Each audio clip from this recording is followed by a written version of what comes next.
Howdy folks, Jambareeqi here. I've already ranked every SONY Animation villain, but what about their devoted sidekicks? Well, let's tackle them next. If a film opens with the SONY Animation Studios logo, then their minion counts for this list. So let's get ranking.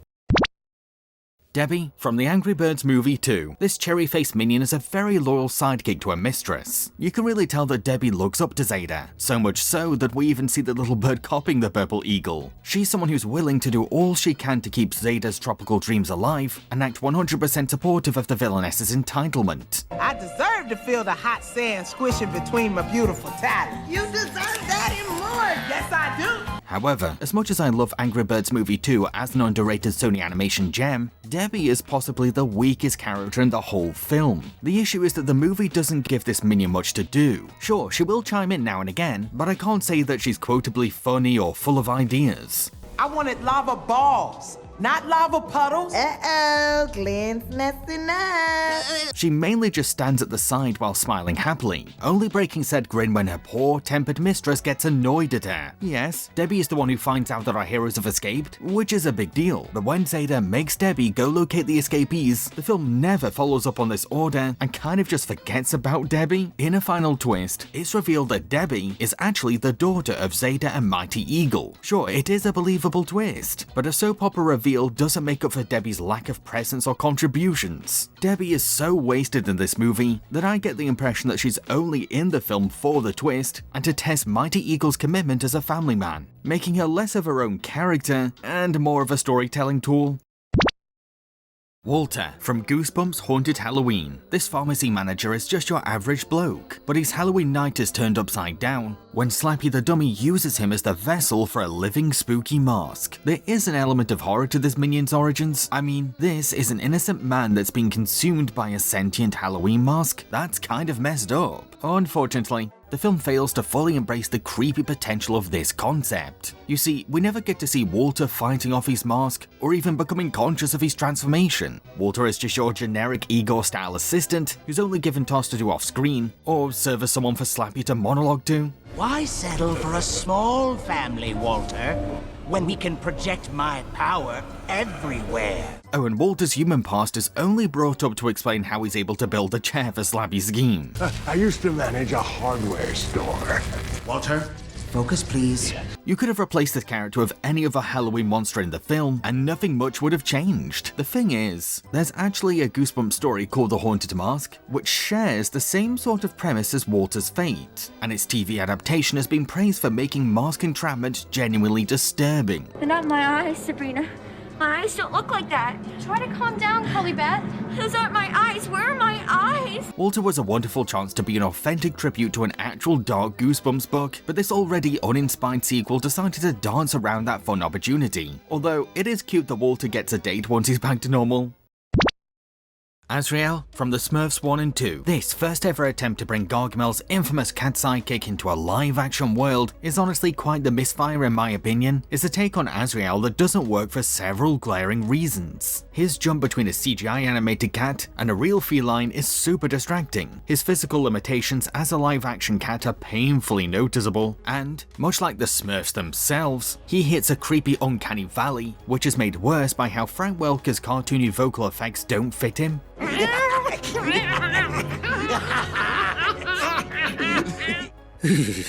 Another major problem is that Gargamel's actor, Hank Azaria, is having to do a lot of the heavy lifting when it comes to creating any kind of villain and minion chemistry. Look, Hank is a great actor, but there's only so much he can do when his co-star is just a trained cat following basic instructions.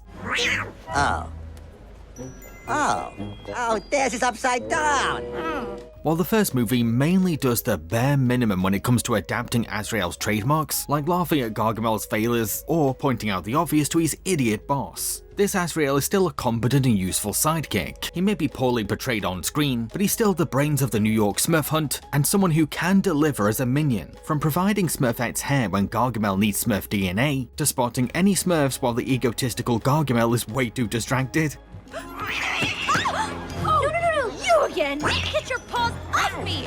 Unfortunately, Smurfs 2 abandons any sense of dignity at all for Azrael. Sure, Azrael once again provides facts or advice for Gargamel so that his villain scheme can flow, Oh, is it her birthday? Really? Who cares? A present? A cake? However, because this sequel is more invested in its newer minions, Azrael ends up becoming a punching bag for other characters to humiliate or abuse. I've always wanted to do that! Sure, this does help Azrael become a common enemy for Smurfette and the Naughties, which is useful for the villain side scheme, but I never got the impression that Azrael was consciously playing along. Hey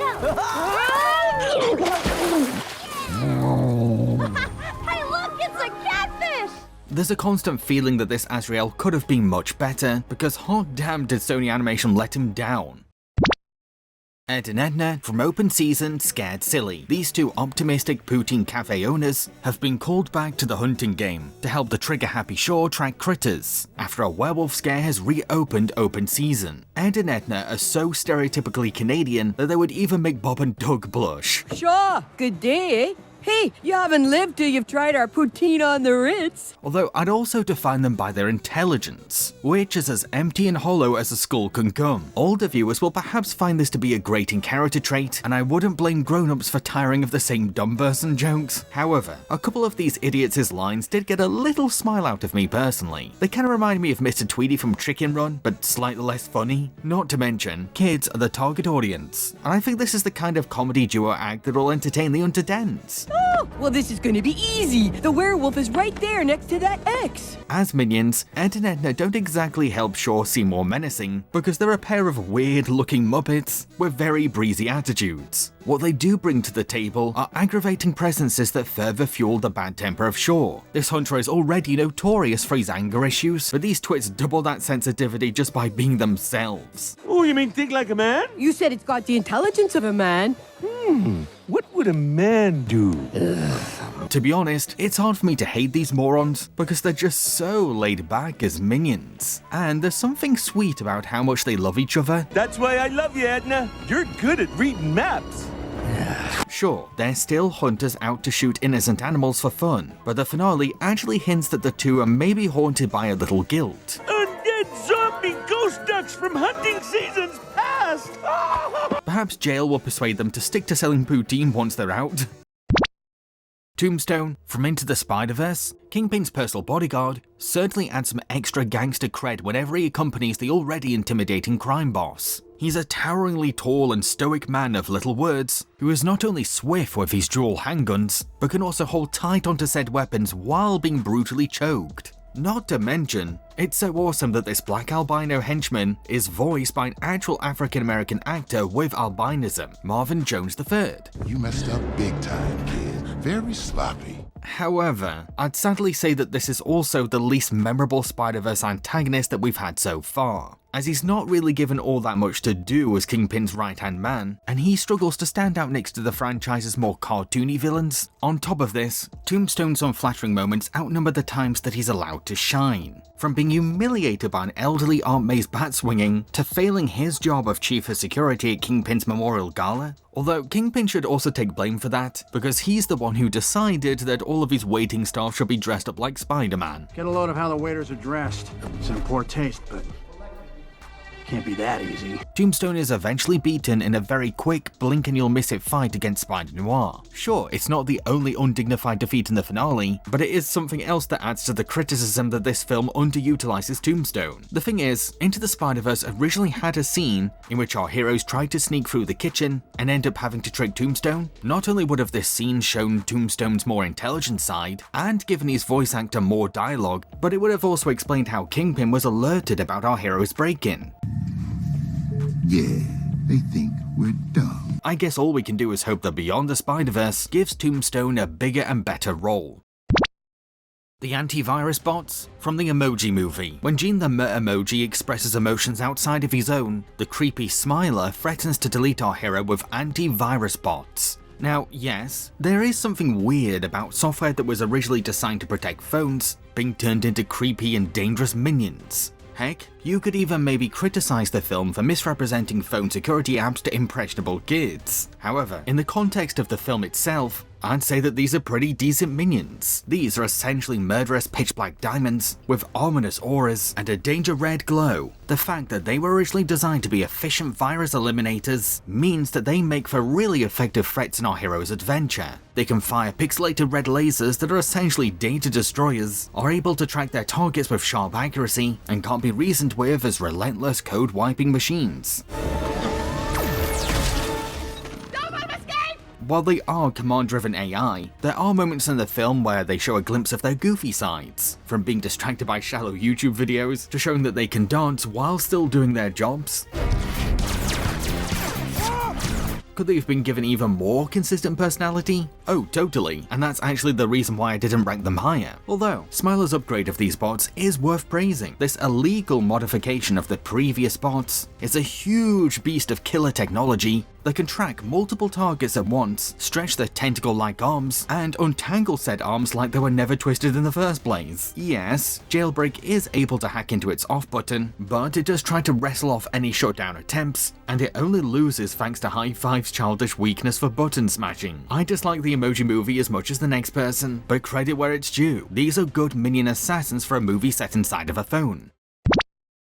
The monsters from the Goosebumps movies. In both of these spooky kids films, Slappy the Dummy leads a bunch of horror monsters, whether that means R.L. Stein's very own creations in the first film, or Halloween costumes brought to life in the sequel. The main appeal of these minions has to be the wide, eclectic variety of them all. A different kind of monster pops up around every corner in our heroes' adventures, and we never know what will attack or harass them next. Not to mention, there's certainly something eye-catching about seeing every monster gathered together as an army, even if the mix of costumed actors and CGI creatures can be jarring when they share the screen. However, I can't say that any of them personally scare me, because most of them are intentionally silly, while the monsters that are meant to be taken seriously are let down by these films' emphasis on noisy spectacle over nuanced horror.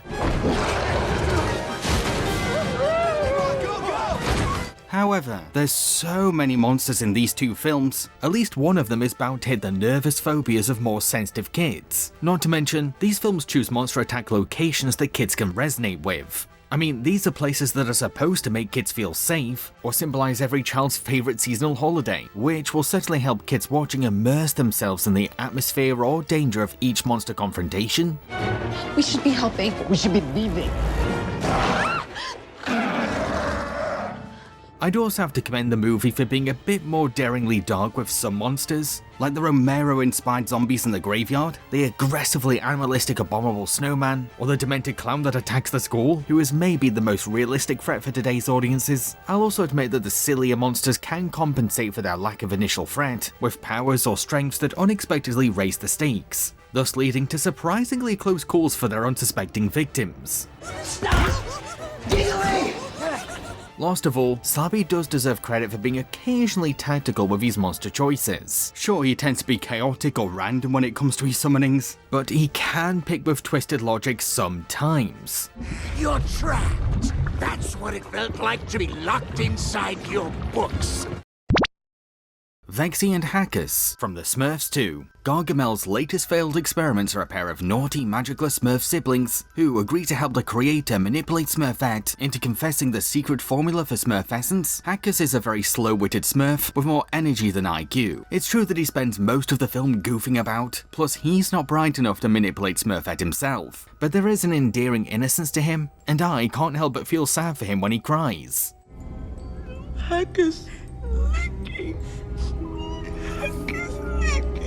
While Punk Goth Vexy is a gifted trickster and strategist who knows how to pander to Smurfette's desire for belonging, control the overall narrative, and plant seeds in Smurfette's head through repetitive brainwashing. Look at us. Come on, tell me we're not family. Much like Azrael, Vexy is a wickedly smart minion that's continuously underappreciated by Gargamel. Where's Smurfette? There she is! Ah, she's fast! I love this game! Let's let her run for a bit. She's got nowhere to go.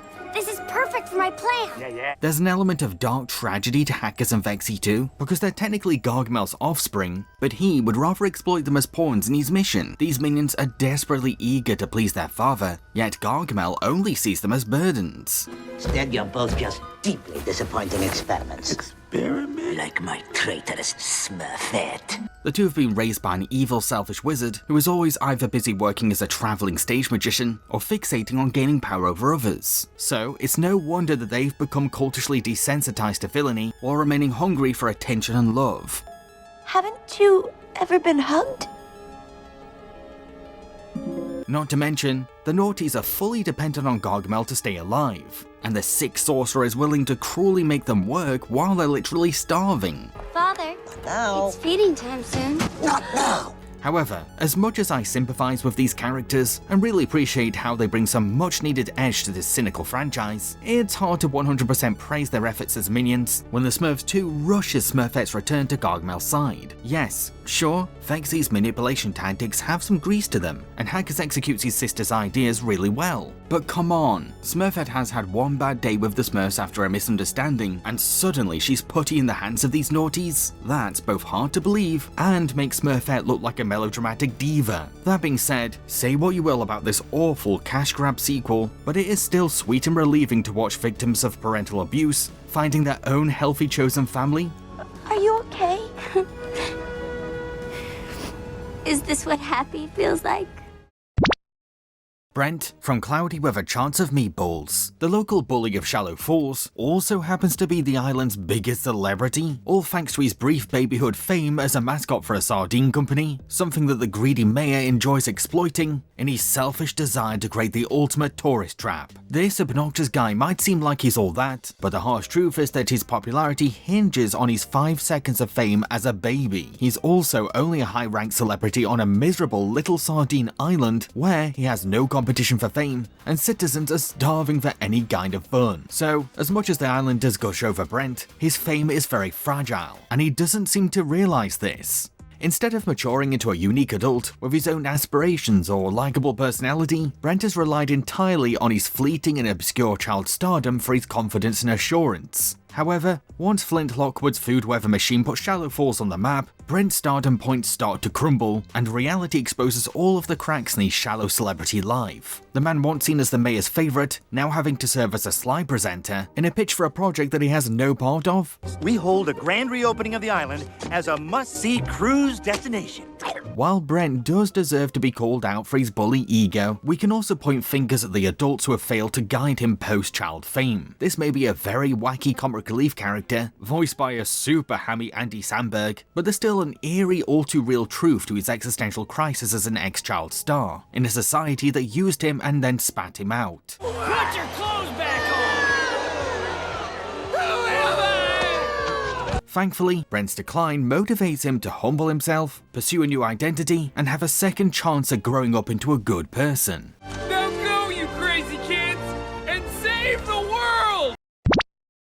Bob, from Cloudy with a Chance of Meatballs 2. This orangutan scientist is an ape with a human brain inside her own brain, making her exceptionally intelligent for a species. But her creator and boss, Chester, flat out refuses to give her any respect at all. Besides constantly mislabeling Bob as a monkey when she's actually an ape, Chester chooses to utilize his hyper-smart experiment as a henchwoman in his scheme, while never entrusting her with scientific duties, only to then exploit her for tasks outside of her wheelhouse, or embarrass her with demeaning requests. Oh, and if Bob fails any assignment, then Chester will further disparage her, even though he's the idiot who isn't using Bob for what she excels at. Never send a monkey to do Chester work. Chester is a celebrity who knows exactly how to sneakily manipulate his fans, and Bob is yet another one of his victims. This mad scientist has belittled his poor ape so much that a toxic relationship has formed, and Bob is now dependent on Chester's approval to feel happiness. You see, Bob has gradually grown thirsty for appreciation from a talented inventor, and Chester uses her eager desperation to keep her under his narcissistic thumb. I want the same brilliant mind that solved the unified field theory to help me help live, Core. Consider it done, sir. Good monkey! Bob has been beaten down so much as a minion that she's become brainwashed into thinking that her cruel boss knows better than her. And this rots Bob's self-esteem and principles at their very core, as she fully believes Chester's lie about the food walls being a threat, and even projects her own insecurities as a scientist onto Sam. Meteorology! Oh, I love it. The science of smiling and having pretty hair while you point at a map. You know, actually, it's a very important job. Meteorology is a comprehensive Ladies, analysis of atmospheric conditions. However, Bob not only gets glimpses of what real friendship can be, But Sam also makes Bob question her problematic relationship with Chester. From personal experience, I can confirm that these things are the key to breaking a narcissist's illusions. If Chester was really your friend, would he still call you a monkey? Now yes, Bob is willing to help Chester use Flint's friends as leverage, but she always assumed that this was an empty threat. Remember, she's under his spell and will believe anything he says. After Chester reveals his willingness to perform murder and fires Bob with angry spite for not sharing his blood first, the ape finally takes in everything that Sam has told her and sees the truth at long last, leading to a redemption that's rewarded with the love that she's been earnestly craving for. While Bob might have been introduced as an eerie character with a slightly unappealing design, she's developed into a rather interesting and tragic minion, with a sympathetic arc the victims of narcissism can resonate with. Monty. From Smurfs to Lost Village. This derpy bird is a minion with an unpredictable reliability as a henchman. It's almost like he's a promising predator that was dropped on his head as a chick. Some audiences might find that to be frustrating, but I think there's some fun to be had from rolling the dice for this weirdo. Will he actually serve as a worthy villain sidekick, or is he just going to make things worse as a comic relief? To be fair, I'd say that his wins are more frequent than his losses. When the dopey vulture is focused, he can be a very agile flyer, while compensating for his lack of target skills with pure explosive impact. Incoming bird! While Monty mainly acts as Gargamel's air surveillance or aerial attack force, I'd say that he's versatile enough to be whatever the villain needs him to be. This is a vulture who can adapt to his master's plans and take on the job that'll make Gargamel's scheme flow smoother. If I'm frank, I don't think that our baddies would have gotten very far without him. He's like the cog that grinds Gargamel's factory of evil, so maybe his wacky unpredictability is worth the risk. Azrael from Smurfs to Lost Village. Unlike Sony's other Azrael, this is a fully animated cartoony cat, so it's already a massive improvement from the get-go. Not only does this change mean that we have a more expressive and hands-on Azrael, but the snarky feline can also bounce off Gargamel better, and actually have believable screen chemistry with the villain. A different design. Yes, of course, I noticed that right away. Slightly before you did, in fact. This Azrael is also very effective as a predator too. Heck, it's made very clear that the cat genuinely loves a good chase, because he's at his most energetic and excited whenever there's runaway prey. Azrael's gaining on us! As always, Azrael is the more competent antagonist compared to the dim-witted Gargamel, but I would say that the Lost Village goes the extra mile to make Azrael as efficient as possible, with the tabby being allowed to flex his strength and his observation skills. Azrael, that's not your map. You want your own map, we'll get you your own map. Azrael is also a very active and helpful villain sidekick in the finale too. I mean, I'd argue that his leverage helps make the climax into a balanced showdown. Azrael, help! More power! So many aspects of The Lost Village are huge steps up from Sony's disastrous live-action Smurfs movies, and I have to say that Azrael is one of those major upgrades. The Goons. From Wish Dragon, these two gangsters work as sidekicks to the evil Pockets, a money-hungry criminal that's been hired to locate a mysterious teapot. However, it turns out that this teapot contains a powerful wish-granting dragon. These goons are very much the archetypal minion duo, a big dim-witted himbo and a spunky short dude. While this might make them seem a bit generic, the movie does do little things to give the two their own charming qualities. Yes, Pockets is clearly the more competent martial artist on the film's baddie side, and both of these henchmen get their butts handed to them once our hero wishes for ultimate fighting skills. However, I have to commend them for never giving up in the movie, despite their losing streak. Bon appetit!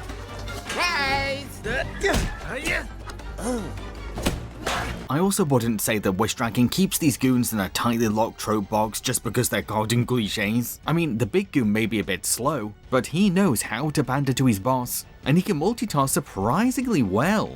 You're such a cute little fluffy little hairy faced little cookie poo. Sure, the little goon is height disadvantaged, but he's still happy to serve as a seat for Pockets in a fight, or play the role of a cheerleader during the final showdown. Yeah, get him, boss. Touch him good. I kind of feel for these two goons. because they've clearly both only joined a life of crime under the assumption that this lifestyle will improve their lives or grant their dreams. Big adorably wants to run his very own pet shop, and Small seems to think that being a gangster compensates for his height insecurities. But sadly, working for Pockets does no favors for them. Well, you should have seen him. It was 1,000 punches a minute. Kicks were flying everywhere. I've never seen so many arms and legs. So, once both of these minions get their wishes granted, they not only seem happier, but also imply a possible retirement from the underworld. You could argue that they deserve jail time, but a big part of me is genuinely endeared by this happy ending for them. Rufus and Thaddeus from the start. These canines are the obedient pets of the scary hunter that's been ordered to kill baby Jesus. What I like about these two is the striking contrast between their personalities. They're equals as threats, but their maturity levels are glaringly opposite. So, we end up with characters that contradict each other, yet also work really well as a complete package. In a way, they complement each other. Thaddeus can help keep Rufus disciplined. Spit it out. Oh, I was just starting to get a little bit of the flavor. While Rufus balances out Thaddeus's over-seriousness. I hate that dancing bird. I know. He's so talented. Heck, I think that Rufus is the only funny animal character in the whole movie. Oh, that baby messed with the wrong dogs. Nothing scares us. Not even a baby. These minions' main duty in the film is to lead their master to Jesus, which they actually really excel at, because they can A. interrogate animals that hold important info, B. use their amazing sniffing skills to track Mary and Joseph, making them extremely crucial and valuable to the creepy hunter. He didn't bandage himself. That's her scent. Once these baddies eventually reach the famous stable of Christ, they get to show that they're more than just great trackers, as the pair aggressively fight to get past our donkey hero, all while having to work with the fact that they're chained together. No! Mary! Joseph! Mary. However, I would not say that the hunter cherishes these two as pets. To this creep, Rufus and Thaddeus are his victim detectors and nothing more than that. This is most evident in the climax, when the hunter shows that he's willing to sacrifice the two to save himself. Once rescued, we see a far more vulnerable side to these canines, as the movie embraces the sentiment that there's no such thing as bad dogs, just bad owners. Now free from the influence of their wicked master, the duo can work towards redeeming themselves. Are we good dogs now? We have to try. While The Star is one of SONY Animation's weaker movies, Thaddeus and Rufus still serve as pretty entertaining villain sidekicks that actually manage to outshine the domineering hunter himself. Scorpion from Into the Spider-Verse. This insect-inspired super baddie is one of Kingpin's henchmen, and a frequent foe for our spider heroes. While most antagonists in this Spider-Verse movie are taking their jobs very seriously, you can tell that Scorpion simply loves to cause pain and overpower his victims. Kingpin may be using him to get rid of any inconveniences, but Scorpion himself is here for his own sick idea of fun.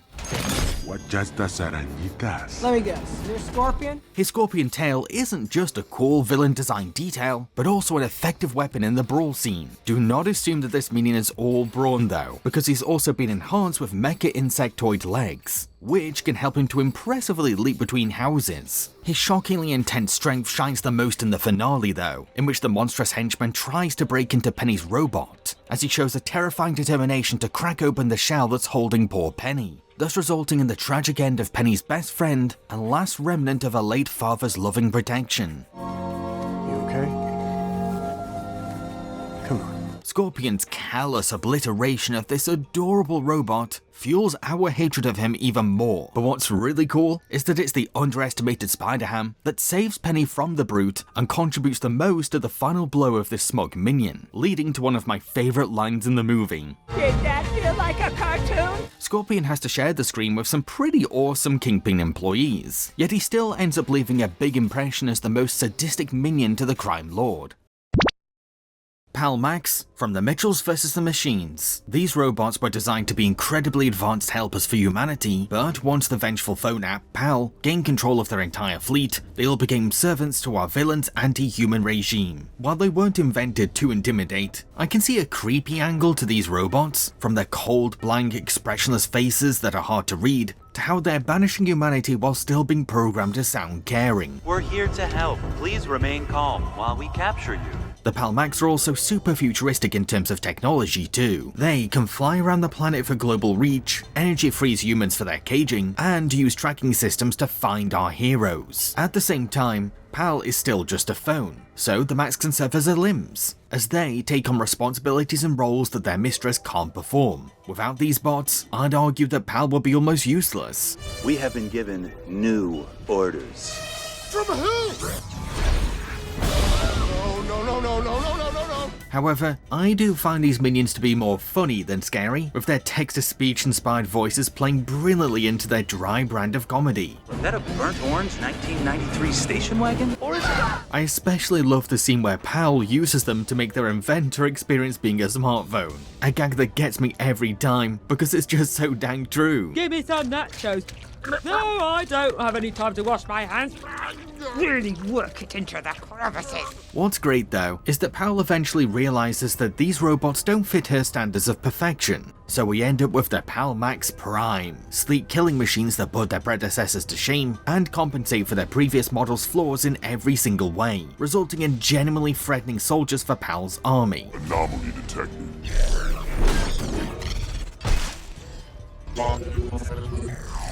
Unfortunately for these bots, they're up against the Mitchells, a quirky but brave family who can use their unconventional brand of heroics to not only deprogram two adorable Maxes, but also stop every single robot in their own eccentric ways. A major highlight being Mrs. Mitchell going full protective mum mode and actually terrifying the most intimidating characters in the whole movie. The Lavender One has found us! We must retreat! Too late, scumbags! Hold on tight, sweetie. Mommy's got you.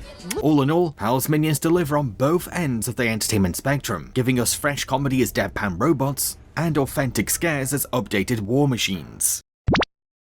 Soulja Boys, from K-pop Demon Hunters. The Soulja Boys are a popular K-pop boy band led by frontman Jinu, but behind the curtains, they're actually a team of demons who are working for the evil human energy draining Gwi-Ma. Their mission is to steal the fan base of hit K-pop band and secret demon hunters Huntrix, so that demonkind can break down the gate that protects Earth, thus leading to a battle of the bands that test both sides' popularity and talent. Now, sure, most of the Soulja Boys are just demons in attractive disguises, but they all greatly serve their purposes as music propaganda stars, each member exploiting their inherent hotness and showing off hidden talents as singers/dancers. There's also something funny and compelling about their relationship with Huntrix, because while there's a heated competition between them, even our heroines will admit that their enemies are heartthrobs, so the band's interactions are always hilariously awkward. If only I could smash her demon face in right now. Thanks for coming! However, Jinu actually has full-on characterization as the Soulja frontman. Heck, he's so developed that you could even argue that he borders on being a villain himself. Gwi-Ma is the head honcho of demonkind, yet Jinu is the mastermind who charismatically pitches the boy band idea to a desperate villain, creates the band's banger songs, cunningly shapes Soulja's perfect public image, and orchestrates devious ways for the demons to ruin Huntrix. Despite this, Jinu is clearly still a victim of Gwi-Ma's narcissistic abuse,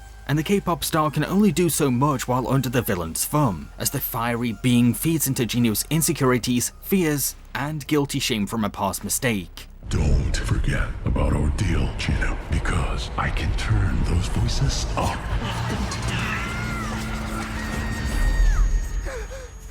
Thankfully, it's Huntrix's own part demon frontwoman, Rumi, that shakes up this villain and minion relationship, all by breaking down Jinu's guarded walls and self-hate.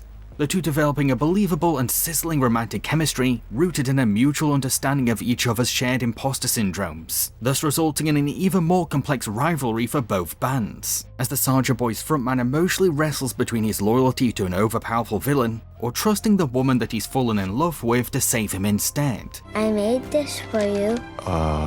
For me?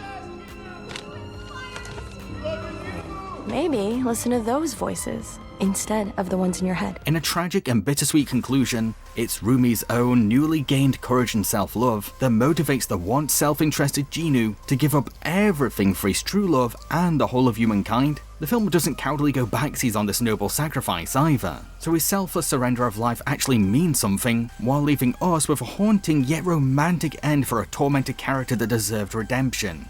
I wanted to set you free. You did. You gave me my soul back. Feel free to watch my other ranking videos next. I've been Jambareeqi. Cheerio, folks.